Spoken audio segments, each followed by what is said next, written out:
여러분 안녕하십니까. 페트롤전북의 홍윤호입니다. 많은 우리 도민들께서 페트롤전북을 애청해 주셨습니다. 많은 관심과 격려와 조언 또 지적을 해 주셨습니다. 매주 월요일부터 금요일까지 아침 8시 30분부터 시작하는 전북의 시사 유일한 라디오 프로그램, 여러분들의 사랑 속에서 꾸준히 노력을 하고 있습니다만 28분 한계점을 넘어서 오늘은 3시간이라는 긴 시간 속에서 우리 지역에 가장 직면해 있는 위기가 무엇인지 한번 토론해 보고자 합니다. 여러분, 대학의 위기, 또 지역 소멸의 위기, 여러 위기라는 말, 기후변화의 위기, 먹을거리 위기, 어려운 환경에 처해 있는 현재입니다만 그래도 그 위기만을 얘기할 수는 없습니다. 문제점을 진단하고 대안까지 마련해보는 멍석 토론이 오늘 되기를 기대하면서요. 지방대 이야기를 좀 해보도록 하겠습니다. 3곳 중에 한 곳, 4년대 정원은 70% 못 채운다고 합니다. 많이들 들어보셨죠? 벚꽃 피는 순서대로 지역 대학은 소멸할 것이다. 이제 그것마저도 모든 지역의 대학은 동시에 피고 동시에 진다고 합니다. 자, 그러면 이 대학만 사라지는 것이 아니라 바로 대학의 소멸이, 대학의 위기가 지역으로 이어진다는 얘기일 텐데 오늘 7분을 모시고 우리 지역의 이야기를 해보도록 하겠습니다. 아울러서 행정안전부가 밝힌 인구 감소 지역의 전북은 14개 시군 중에 무려 10곳이 소멸될 확률이 높은 지역으로 나와 있죠. 자, 먼저 전북대학교 김동원 총장님 반갑습니다. 안녕하세요. 전북대학교 김동원 총장입니다. 네, 그리고 원광대학교의 박맹수 총장님 반갑습니다. 예, 반갑습니다. 예. 그리고 국민의힘의 전라북도 도당위원장이시죠. 정운천 의원님 반갑습니다. 예, 정운천 의원입니다. 네, 전라북도 조봉업 행정부지사님 반갑습니다. 예, 반갑습니다. 전라북도 행정부지사 조봉업입니다. 그리고 전북 여성교육문화센터 센터장을 지내신 현재 전북 소비자정보센터의 김보금 센터장님 반갑습니다. 안녕하세요. 반갑습니다. 네, 그리고 요소수 대란이 일어났을 때 이보다는 상생의 힘을 보여주신 아톤산업의 김기원 대표님 모셨습니다. 반갑습니다. 예, 안녕하세요. 아톤산업의 김기원 대표입니다. 네, 코로나 속에서도 우리 전북의 기업을 수출하는 데 도움을 주신 코트라의 이광일 단장님도 모셨습니다. 반갑습니다. 안녕하십니까, 이광일입니다. 예. 자, 한 분 한 분 말씀을 좀 들어봐야 될 텐데 우선 지난 봄에 이미 이 비슷한 내용으로 한번 진행을 했습니다. 그때 출연을 하셨던 우리 두 대학의 총장님들 어떤 성과와 변화가 있었는지 전북대와 원광대 어느 분부터 좀 하시겠습니까? 먼저 하시죠. 형님 먼저 하셔야죠. 대학 참 어려운 시간을 보냈다고 생각합니다. 지난 2년간 코로나19가 우리 사회를 많이 변화시켰는데 그중에서도 대학은 직격탄을 맞은 곳 중에 한 곳이 아닌가 하는 생각이 듭니다. 많은 학생들이 없는 캠퍼스, 사실은 평상시에 전혀 생각해 볼 수 없는 곳이었는데 도서관에 가도 없고 식당에도 없고 사무실에 앉아서 이 학교를 지켜야 하는 그런 심정이 굉장히 답답했습니다. 그러나 한편으로는 또 새로운 교육의 방법론들이 등장하기 시작했죠. 잘 아시는 것처럼 비대면 교육이 많이 살아나기 시작했습니다. 처음에는 이제 비대면 교육에 대한 경험이 없어서 어떻게 학생들에게 효과적으로 교육 콘텐츠를 제공하고 또 학생들한테 피드백을 받을 것인가 한 것에 대해서 교수도 상당히 어려움이 많았습니다. 그러나 한 2년 동안 시행착오를 거치면서 이제 이 온라인으로 교육하는 것도 상당히 중요한 우리 교육의 일부가 되었다. 그래서 앞으로의 교육은 온라인과 오프라인이 혼합되는 혼합형의 교육 방식이 대세를 이룰 것이다. 이렇게 전문가들이 전망을 하고 있죠. 저희도 여기에 대비해서 많은 콘텐츠들을 양질의 콘텐츠로 변화시키는 노력을 많이 했습니다. 오히려 교육의 질이 어떤 면에서 높아진 면도 있습니다. 무슨 말이냐면 강의 시간에 대략 전달했던 것을 이 영상 매체를 통해서 저장한다는 것은 굉장히 큰 각오를 해야 되거든요. 네. 그래서 교육의 내실화를 한편 이룬 부분도 있었다 하는 생각이 들고요. 저는 그래서 학교에 온라인 콘텐츠들을 정교하게 내실화하는 작업들에 많은 시간을 투자하고 예산을 투자했었고요. 또 하나는 이제 학교 시설들을 좀 정비했습니다. 저희 국립대학들 시설들이 많이 있지만 저희가 한 40만 평의 거의 150개 가까이 되는 건물들이 있거든요. 이 건물들을 유지보수한다는 것 자체가 엄청난 일입니다. 작년에 한번 여름에 홍수가 왔었죠. 그때 저희 대학의 유지보수비가 100억이 나왔습니다. 그래서 참 긴급 교육부 SOS를 쳐서 일부 해결을 하고 있는데 아직도 진행 중입니다. 그래서 저희가 이제 캠퍼스의 마스터 플랜도 이렇게 새로 세우고 있는데요. 구정문의 상권이 상당히 죽었지 않습니까? 예. 이걸 어떻게 살려낼 것인가 하면서 전주시와 머리를 맞대서 현재 이전하기로 되어 있는 실내체육관 부지를 청년창업관으로 만들기로 하고 그 주변을 이제 광장을 조성해서 한번 들어보셨는지 모르겠지만 이세종 광장을 조성을 해서 학생들에게 돌려주고 또 새로운 시설들도 그 주변을 채워서 대학이 교육과 연구를 하는 것뿐만 아니라 지역사회와 함께하는 모습으로 좀 변화해 가겠다. 그런 마스터 플랜들을 지금 세우고 있고요. 또 올해 말에는 기재부, 국회 이렇게 자주 방문하면서 예. 국립대학은 예산을 별도로 따야 됩니다. 그래서 예산 반영을 하기 위한 활동들을 했고요. 내년 시설 사업이랄지 내년 정부 예산 사업들에 대해서 많은 노력을 했습니다. 네. 시작부터 말씀을 너무 잘해 주셔가지고 준비를 많이 하셨는데 이 질문 한번 드려볼게요. 전북대도 올해 2021년도 정원 미달이 조금 있었잖아요. 아주 약간 조금. 있었습니다. 그거는 근데 매년 있었던 부분이고요. 내년에는 어떻게 예상해요? 내년에도 그렇게 크게 벗어나려고 생각했는데 지금보다 더 많이 늘어난다고 생각하는 것은 숫자가 중요한 게 아니라 저희는 그 우수한 학생들이 들어오는 비율이 줄어든 것을 내부적으로 체크하고 있습니다. 그래서 매년 5%에서 10%씩 감소하고 있거든요. 결국 세계적인 기업들을 만들기 위한 노력들 우리나라 전체가 하고 있는데 예. 전라북도의 기업들을 강소기업으로 만들고 세계적인 기업으로 만들기 위해서는 세계 1, 2 제품을 만들어야 되는데 그걸 할 수 있는 뒷받침할 수 있는 교수의 역량, 학생의 역량. 네. 그러기 위해서는 우수한 학생이 필수적입니다. 그 물론 국내 학생뿐만 아니라 해외 학생도 마찬가지죠. 네. 어떻게 해서 우수한 학생을 받을 것인지 여기 골몰하고 있는데 지금 학생들이 계속 학령인구 감소, 거기에 따라서 또 대학 진학자의 감소, 여기에 따라서 대학에 들어오는 자원을 채운다 할지라도 실제로 일을 해낼 수 있는 자원의 숫자가 예. 줄어든다면 대학은 위기가 아니라고 말할 수 없습니다. 이 질문 먼저 안 받으시려고 우리 박명수 총장님, 김동원 총장이 양보하신 것 같은데 훨씬 심각한 이야기 하실 겁니다. 두 분 코로나 총장으로서 정말 대학은 더 어려움이 많았습니다. 특히 원광대학교 참 2021년도 힘든 한 해였습니다. 총장님 고통 많으셨습니다. 아닙니다. 저 3월 한 달만 힘들었고요. 예. 아닙니다. 농담이 아니고. 예. 그런데 이제 지옥은 두 번 갈 일은 아닌 것 같아요.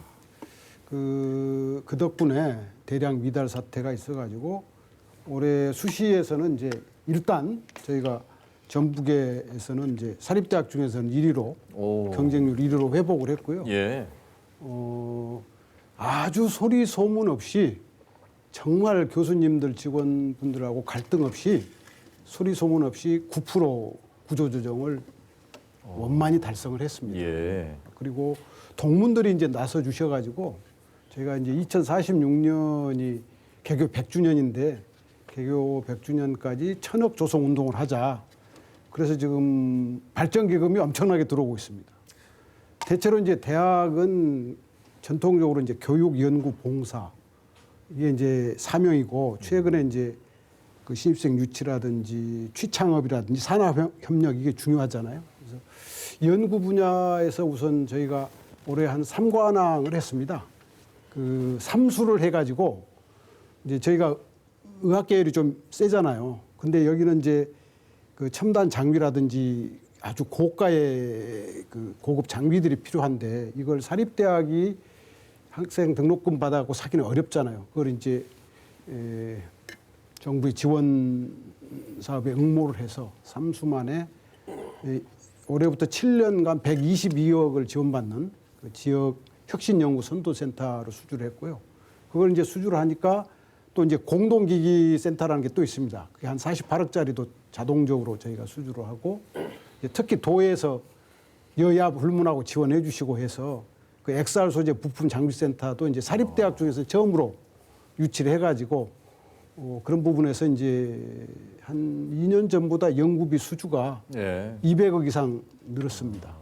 그래서 연구 분야에서. 봄에 방송 나오실 때보다 표정이 굉장히 네네네네네.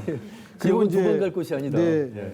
그 제가 그런 얘기를 했어요 구성원들한테 이번 미충원의 책임은 총장이 99%다. 어찌 됐든 간에 그러니까 내가 다 감당할 테니까 한번 우리가 마음을 모아보자 그러면서 5장 6부만 빼고는 다 한번 바꿔보자 이런 자세로 캠퍼스 마스터 플랜을 완성을 했고요. 그래서 지난 12월 3일에 그 친기업형 캠퍼스, 그다음에 시민 참여형, 시민 개방형 캠퍼스로 완전히 탈바꿈시키겠다.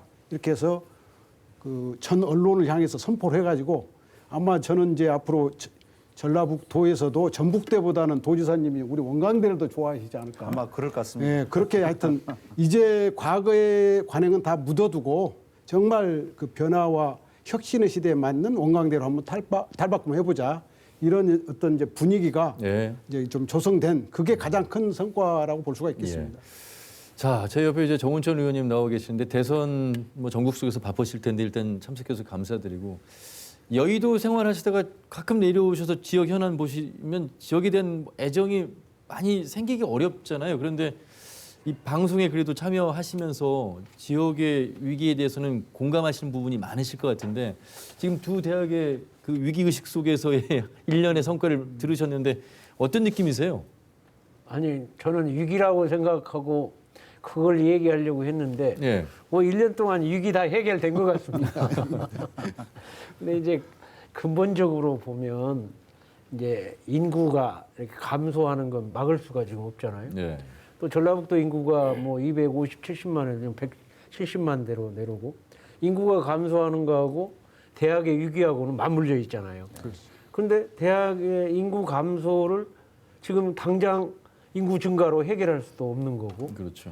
또 우리 전라북도 인구가 늘어날 수도 없는 거고 그러니까 그 위기는 계속적으로 올 수밖에 없는데 거기에다가 지금 시대가 이제 디지털 시대가 되다 보니까 뭐 학교 강의보다는 또 비대면 강의도 늘어나고 또 요새 그 대학 취직이 결국 졸업생한테 취업의 문이 열려 있는 게 아니고 그 졸업생 못지않게 경력사원 모집으로 바뀌고 있단 말이에요.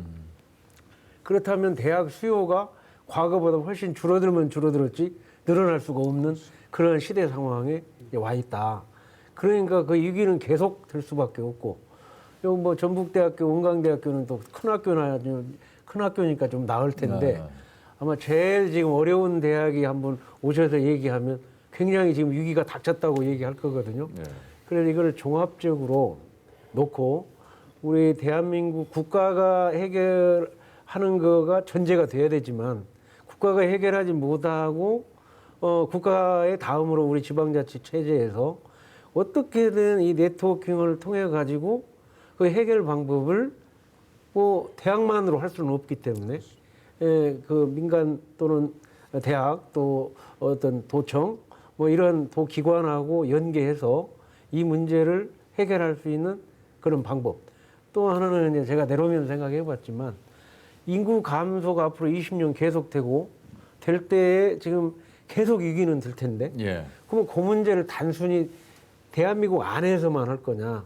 그래서 아까 여쭤보니까 뭐 전북대학교만 해도 외국인 학생이 한 1,800명? 7,800명. 1,800명. 그러면 이러한 외국인 학생을 대폭 늘려가지고 그 공백을 메꾸는 방안이랄지 이제는 대한민국이 아닌 예. 전 세계 글로벌하게 해가지고 어떤 대학의 어떤 그 학생 수에 대한 대책을 강구할 때가 됐지 않느냐 하는 의미에서 본다고 하면 중앙정부에서도 또 국회에서도 그런 해결 방법이 뭔가를 깊이 있게 찾아서 예산이든 법안이든 해외 원조 면에서도 해결할 수 있는 방법 이런 걸 이제 찾아봐야 된다는 생각을 좀 갖고 여러분들이 내려왔습니다. 대안까지 이제 모색을 좀 하고 오셨는데 사실 전국에 있는 대학의 4만 명 정도가 미달이고 그 70%가 지역 대학에 있다고 합니다. 사실 이제 두 분도 안심할 수 없는 상황이라고 말씀하셨고 하지만 그 와중에도 노력을 지금 하고 있는데 전체적으로 지금 연계가 돼 있습니다. 그렇다면 오늘 저희가 이렇게 여러분을 각계 분야에서 모신 이유는 행정과 정치권과 대학과 기업 그 안에서 일어나고 있는 미스매칭 부분 또 협업이 안 되는 부분 이제 각계 분야의 각계 전투만 해서는 안 되는 현실이다. 이제 같이 머리를 맞대도 수도권에 비해서 경쟁력이 떨어지고 있는 아까 김동원 총장의 말씀이 정원을 채우는 게 중요하지 않습니다. 인재가 다 빠져나가고 그 다음에 들어오는 것이 또 문제입니다라는 말씀을 하셨는데 이제 그런 것들을 함께 고민해보자는 자리인데 행정에서의 역할이 중요하다라고 말씀을 많이 하시고 사실 기댈 수 있는 곳이 전북 같은 경우는 행정이지 않을까 그런 면에서 우리 부지사님은 어떻게 좀 인지를 하고 계실까요? 지방 정부 또 지역 대학 그리고 지역 기업 전체적으로 지역 발전 세 축인데요. 아까 우리 총장님, 전북대 총장님 또 원광대 총장님 말씀하셨는데 전체적으로 지금 현재 학령 인구 감소로 촉발돼서 어떻게 보면 지금 충원율이 굉장히 낮아졌지 않습니까? 예. 근데 우리 정우천 의원님 말씀하신 대로 외국인 유학생 유치 관련해서 저는 이제 이런 시각을 좀 가지고 있어요. 좀 이제 다른 예인데 80년대 우리 프로야구가 출범할 때 그 6개 팀에서 시작했지 않습니까? 6개 팀이 시작했는데 그 나중에 거의 2000년대까지 해서 10개 팀으로 늘어졌지 않습니까? 근데 6개 팀이 있을 때 약 우리나라 고교야구 팀이 50개도 안 됐습니다. 50개도 안 됐는데 그때 그 7개, 8개, 9개, 10개 늘어날 때 어떻게 팀을 더 늘릴 수 있느냐. 고교야구 지금 현재 충원 인력은 50개도 안 되는데 근데 그 문제를 해결하는 방안은 외국에서 선수가 들어오는 거였습니다. 네. 외국에서 선수가 들어오면서 자연스럽게 지금은 고교야구 팀이 전체적으로 50개가 안 된다 할지라도 고교야구 숫자가 부족해서 선수 추구에 애로가 있다. 그런 얘기는 거의 안 하거든요. 그런 부분에 있어서 지방대학이 지금 현재 충원이 낮아지고 있는 부분들은 그런 부분에 있어서 더 적극적으로 물론 코로나 때문에 상당히 어렵지만 그런 부분에 있어서 외국의 유학생들 지금 우리나라 전체적으로 경제 수준이 굉장히 높아지면서 또 한류가 굉장히 전체적으로 굉장히 외국에 대한 우리의 이미지가 좋아지면서 대한민국 전체적으로 지금 흡인력이 높아지고 있지 않습니까? 그런 부분을 잘 활용해서 외국인 유학생 유치 쪽으로 그런 부분을 장기적으로 더 검토를 하면 더 좋지 않을까 그런 생각이고요. 또 하나는 저는 이제 또 평생교육 관련해서 굉장히 대학에서 더 적극적으로 그런 부분들을 또 보강해서 한다면은 지금 현재 계속해서 끊임없이 사회는 변화하고 있는데 인력 재교육 또 새로운 일자리가 계속 나오고 있는데 그런 부분에 있어서 대학에서 평생교육을 활성화할 수 있는 탄력적으로 대응할 수 있는 그런 시스템을 이제 구비하는 쪽으로 가야 되지 않겠나 이제 그런 생각이고요. 한편으로는 이제 또 현재 상태에서는 특성화 형태로 해서 대학에서 열심히 하고 있는 걸로 알고 있는데 그 부분을 더 적극적으로 하신다면은 예. 그래도 길은 있지 않을까 그런 생각입니다. 예.